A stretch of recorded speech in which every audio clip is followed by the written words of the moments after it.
Hello, and welcome to the Understanding Roof Restoration podcast. I'm your host, Karen Edwards from AskARoofer.com. The Understanding Roof Restoration podcast dives deep into the topic of restoring roofs. As the popularity of roof restoration continues to grow, there are many questions that arise. With a wide variety of roofing systems on existing buildings and many available restoration options, we turn to the experts at Western Colloid to answer your questions on roof restoration.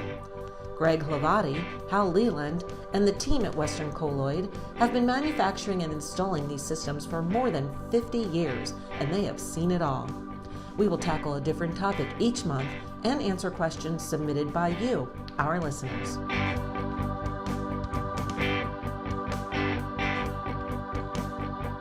Greg and Hal, welcome. Thanks for having us. Yeah. So for our listeners out there, could you introduce yourselves and just give us an idea of what you do there and your background? Sure. My name's Greg Hlavaty. I'm president at Western Colloid. First of all, Western Colloid is a manufacturer of roof coatings and, more importantly, roof systems that are built from roof coatings, roof membranes for the restoration industry. And my background is, I started believe it or not, in the 60s in commercial roofing with my father, who was a commercial roofing product salesman, and got into the both commercial roofing and roof coatings along with it, because that was the birth period of roof coatings at that time, the 1960s, the first go around, which I'll talk about a little bit. But and from then on, I've stayed in the roofing industry in wholesale distribution, roof manufacturing, and coating manufacturing. So I have a varied background in, especially in the commercial roofing side, of over 50 years, and leading up to the last 2 or 3 decades, which has been really dedicated to roof coatings and roof restoration systems. So, wow, that's quite a history and quite a background. How? Yeah, so I grew up in Montana and I studied chemistry and business at Montana State University. I got into roofing in San Diego about 30 years ago. And 10 years after that, I met Greg, and I've been working with him for 30 years.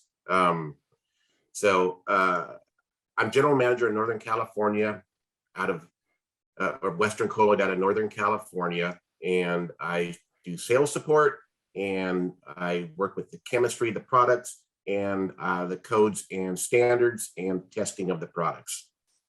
Excellent. Wow. So we're going to dive right in.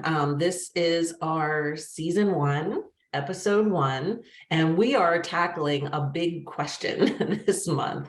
And that is, what is the difference between a roof coating and a roof coating system? Help us understand what that difference is. okay. Also, I'm going to start out with a little bit of history, how, at least in our world, how these roof coating systems came about. In the 1960s into the early 70s, there began to be used roof coatings as part of a commercial built-up roofing system. And believe it or not, the early systems were very similar to what they are now.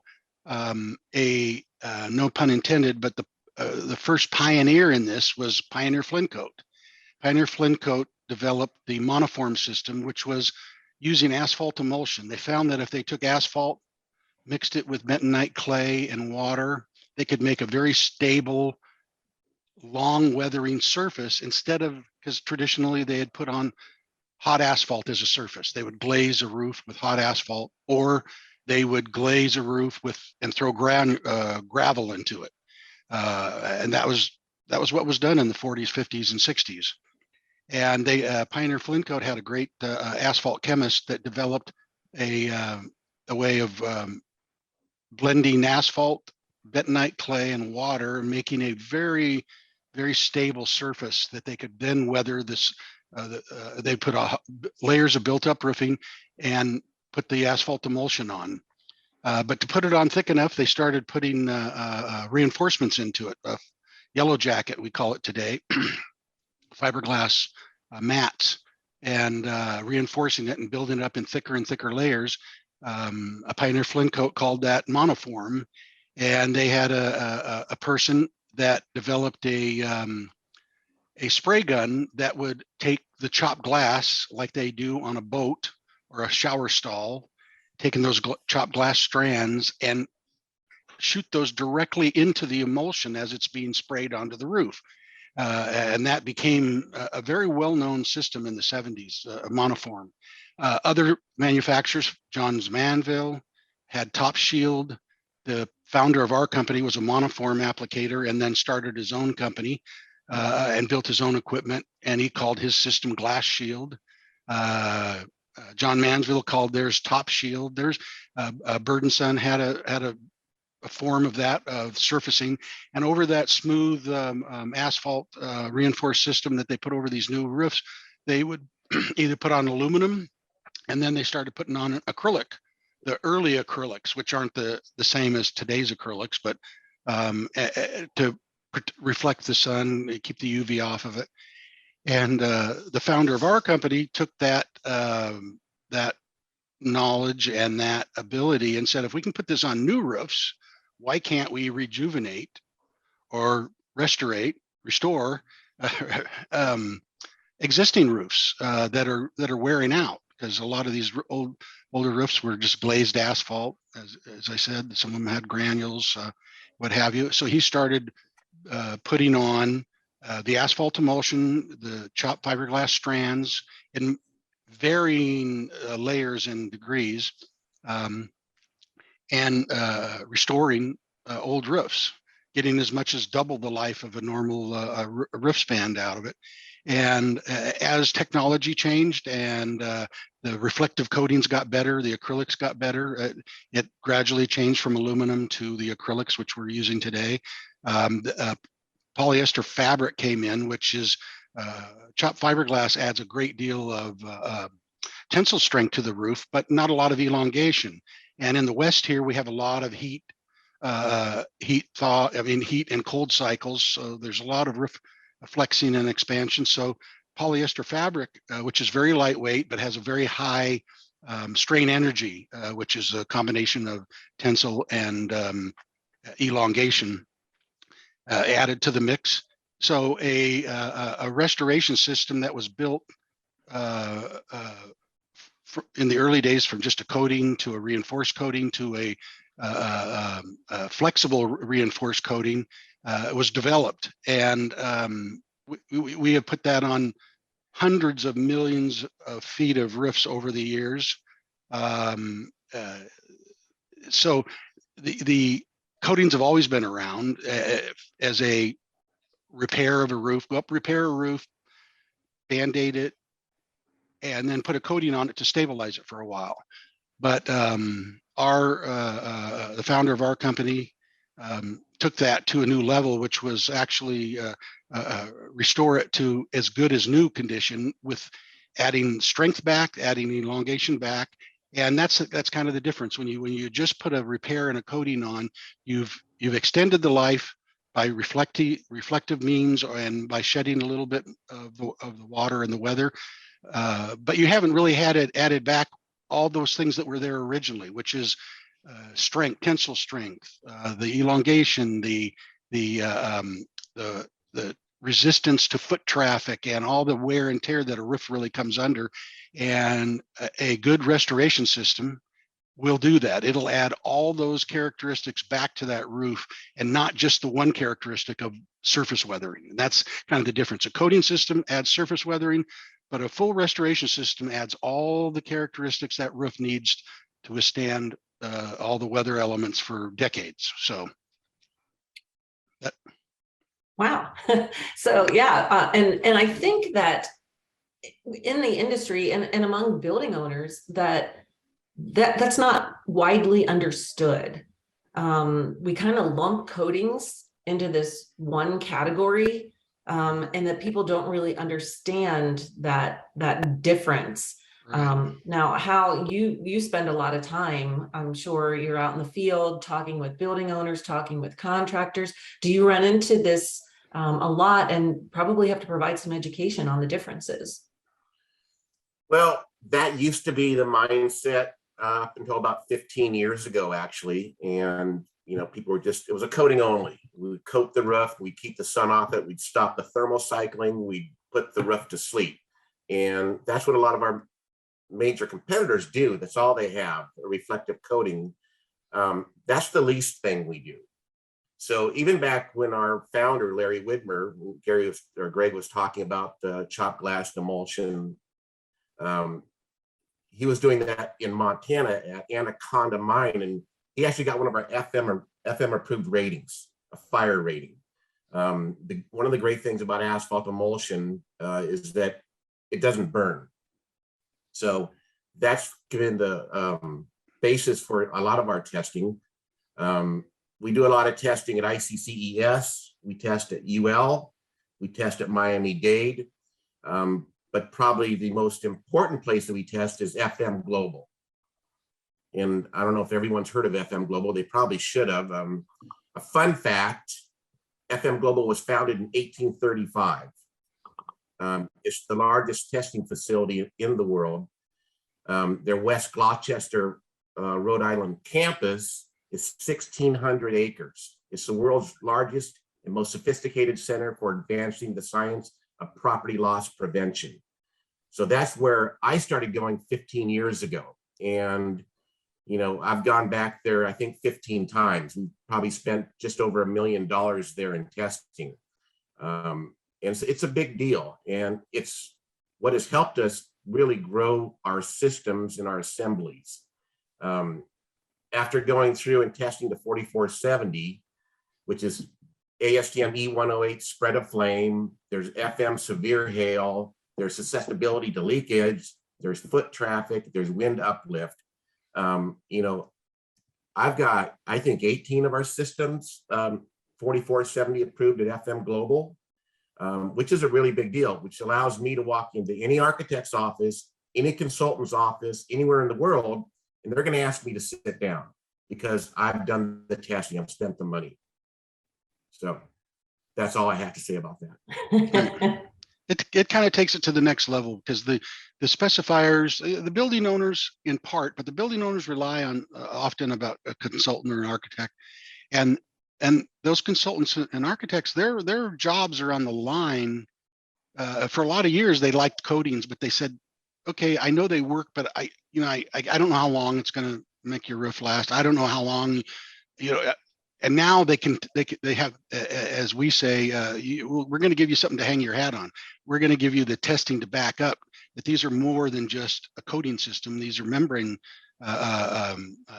systems that, and they're rated as a repair, a maintenance and repair, which is important for tax reasons and other reasons for the building owners, because they add very little weight to the system compared to the original. So they're still a maintenance and repair, but they have the testing, as Hal has said and done, to give the confidence that a sophisticated building owner or architect or consultant need to put in their file when they're working on a project. And so we give them all of the ammunition they need to feel comfortable in specifying these kind of things. And so, and that trickles down to the guy that we sell to with a pickup and 5-gallon pails and goes up on a roof. He has that same backing from us as the big guy who's doing a 5,000 square job that's specified by a major consultant in that. So it gives contractors and building owners a lot of confidence. So because of that, in our world, it's becoming more and more known, but it's not known everywhere. It's still not accepted in all parts. The upper Midwest and the Northeast have a different story than I just told about coatings and maintenance systems and restoration. But But in our world, it's becoming more and better known, and we spend a lot of time at IBEC, which used to be a Roofing Consultants Institute. Now it's the IBEC, and we find more and more consultants are learning about this every year. So because it's an important factor. The thing is also that I didn't mention, but I think it's important, or at least interesting, that the things we were doing in the 60s and 70s are now the new hot thing. Putting reflective coatings on, keeping the roof cool, using water-based systems that have zero or low VOC. All the things that are the hot buttons today that they're pushing is just something. It's been an everyday thing for us for over 50 years. We didn't move into it and say this is a hot new thing. It was just our thing, and we're kind of proud of that. But it's more and more people are catching on, and we like to see that. We love to see good. There's a lot of good competitive manufacturers out there that are doing the right thing and stepping up, moving up the system into the system world from the coating only world. I had something. I've been president of the Roof Coating Manufacturers Association, president of the Reflective Roof Coating Institute. I'm on the board there at the RCMA and that. But I've told some of our fellow manufacturers that, or I've told, at least in my belief, I says, a lot of you are coating manufacturers, but you're membrane manufacturers. You just don't know it yet. In other words, they just haven't merged into that world, but they will, because the other part of this industry that is important is that we're also not tearing off roofs and filling landfills, and that's a huge factor today. Not from us. Call Uncle Sam. They claim that 15% of the landfills in the United States are filled with roof tear off waste. That sounds like a lot to me, but I guess with insulation and that, they're the experts, and we're cutting that back by a dramatic amount. There's no reason to tear off a roof, because when a building owner needs the walls done, they don't tear them down and put a new wall up.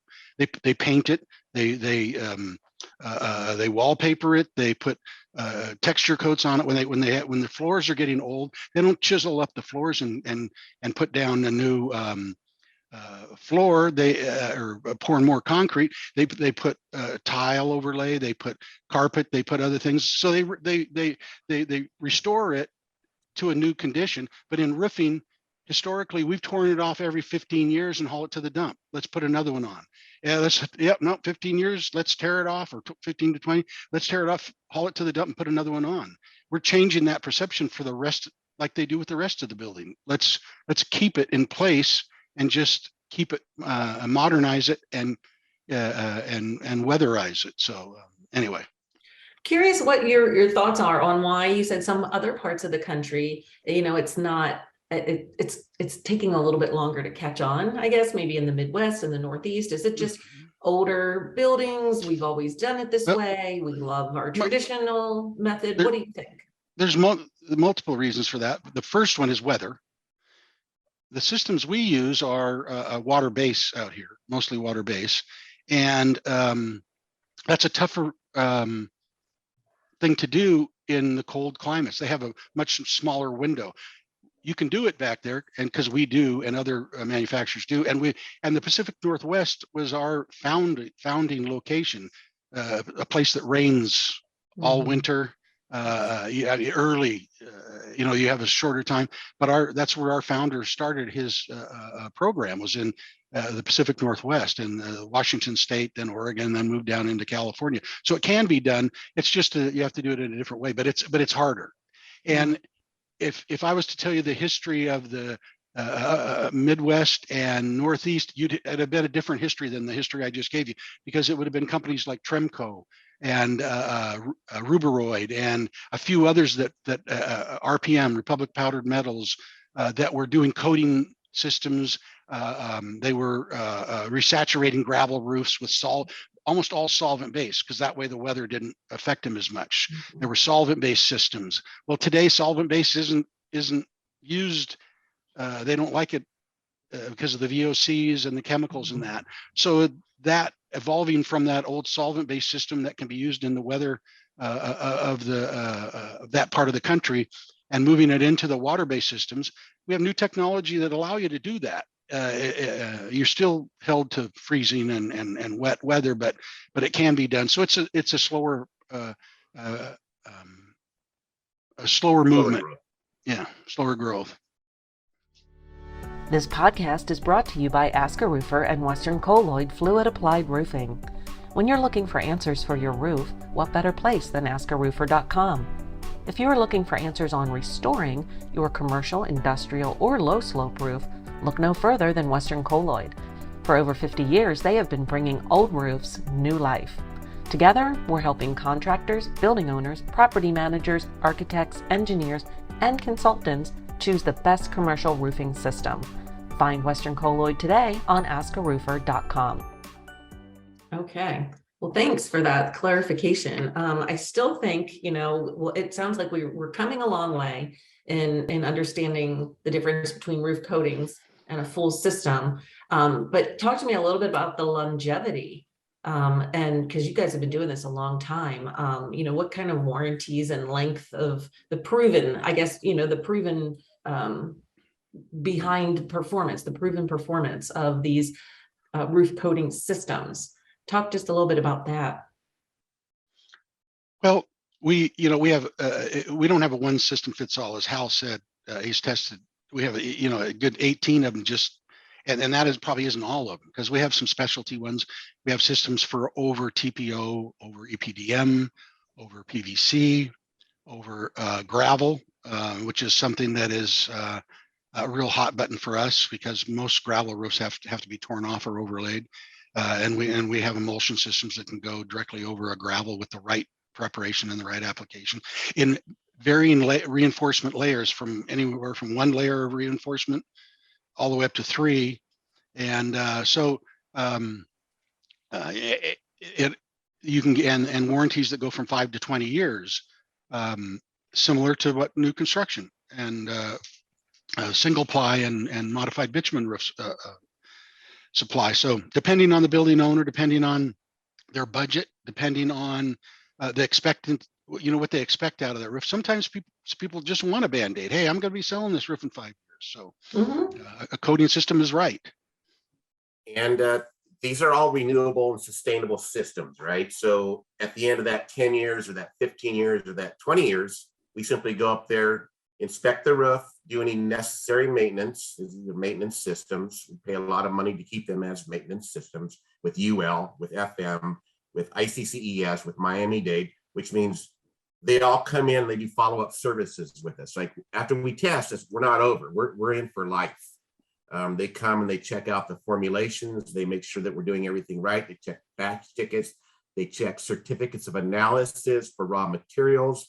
But at the end of the day, these are all renewable and sustainable. You can recoat these roofs, and theoretically, whatever system is, right for that building can be the last system you ever have to put on that structure.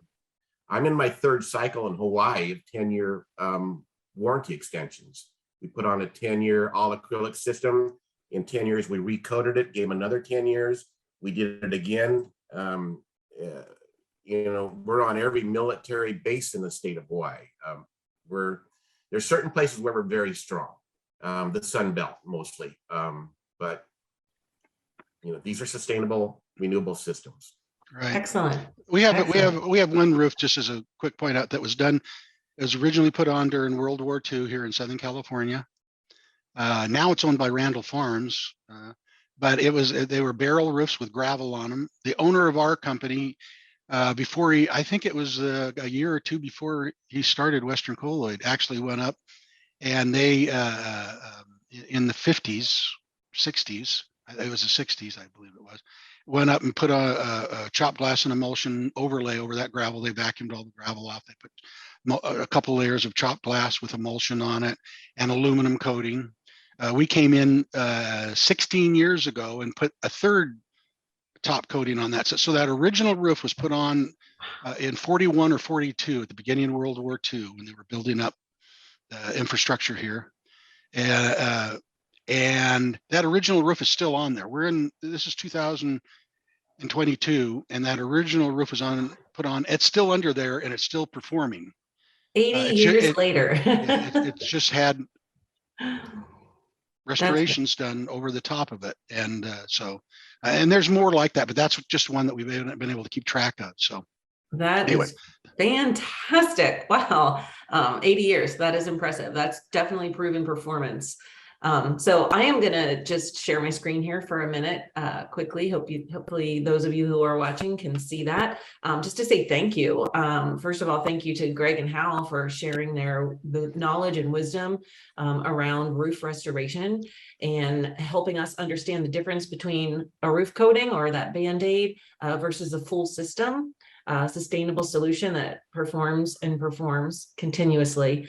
And we're going to be doing this once a month, answering questions. So we want to encourage you to visit their website, westerncolloid.com. That's westerncolloid.com. You'll be able to listen to these podcasts, and you'll also be able to send us your questions, because we want to help the industry, to help the building owners, to help our architects, everyone out there understand all about roof restoration. So if you have a specific question, a specific challenge, send them in. If we answer your question, we'll send you a gift too. So that's a lot of fun. And next month, I mean, we talked about the number of systems that you have out there that have been tested and certified and approved, and you have specialty systems. So we know that certain ones go with certain types of roofs and certain types of buildings. So we're going to focus next month on single ply and asking the question if you can restore a single ply roof, and specifically TPO, PVC, the thermoplastics. So we encourage everybody to come back next month when we tackle that topic. And Greg and Hal, thank you so much for being guests today on the podcast, and I look forward to seeing you again next month.